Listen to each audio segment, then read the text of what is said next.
Hi again then guys, and welcome to episode 5 of High Rollers, the review series for the most expensive classics that are featured in Gran Turismo 6.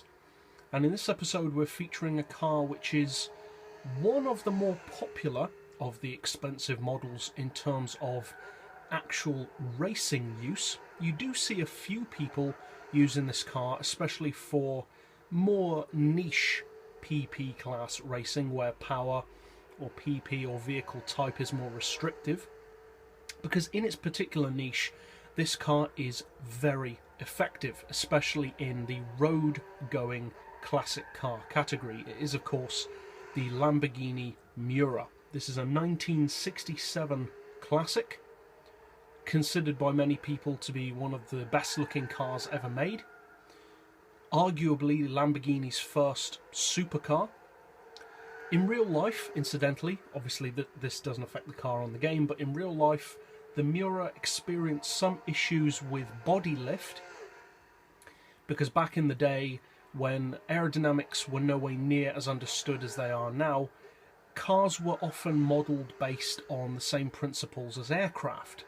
But the problem with that is, if you design the front end of a car to look like a wing, you're going to generate lift. And that's exactly what the Miura did, particularly at speeds of over 100 miles per hour. The front end of the car would become notably light and start to weave over the road, which isn't exactly the most concerning of thoughts when you're going at that speed in a Lamborghini. But, as I said, that of course does not affect the car on the game. And on the game, it is actually one of the quickest classics in the game. Now, it's also a very expensive vehicle. It costs 15 million credits, which is kind of unusual, I think. I mean, fair enough, it's a historic car, plus it's the prototype version, but still, 15 million seems awfully steep for a road car. But that's just me. I'm sure there are people who think this car is completely worth that, or even worth more. However, I've never been a fan of the Miura, but what does the Miura have to offer for that price?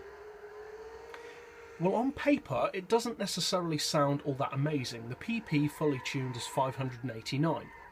Yeah, okay, what about it? And the power, fully tuned, is 548 brake horsepower, which again, doesn't sound anything special. You can get far more power from far cheaper vehicles. The torque as well is very underwhelming at 373 pound-feet. But that's where the underwhelming aspects of this car end, because the weight of this car is a surprisingly low 862 kilos, which in my opinion is a lot lighter than the car looks. And thanks to that very low weight, combined with what is actually a very modest amount of power for a supercar, even a supercar of its time, it has a very respectable power to weight ratio of 636 horsepower per tonne when fully tuned. And despite having what could seem an underwhelming amount of power, the top speed on this car, and straight line performance in general, is very strong. The top speed, in fact, is even without NOS or draft in the 260 mile per hour region, which is seriously quick for any classic car, let alone a classic car that has as little power as this does compared to many of the other classics. To put that into perspective, that's only 5 miles per hour less, or around 5 miles per hour less, than the 427 Cobra.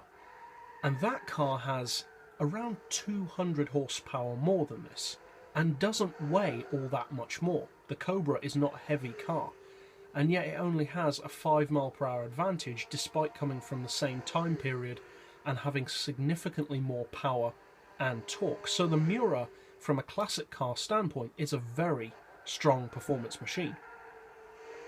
Now with NOS or draft, it can easily exceed 300 miles per hour. I've done it myself in Special Stage Route X races, and it is, as we said, one of the strongest classics. Now, it's not necessarily the fastest road-going classic. That title comfortably goes to the classic GT40. But notwithstanding the GT40, which you could technically argue isn't really the road-going version, this is the fastest classic, the GT40 notwithstanding. Now, in terms of acceleration, it's not the fastest, especially off the line, but the top speed and mid-range to top-end acceleration are incredibly strong. And like I said, you do see this car used, especially in classic racing.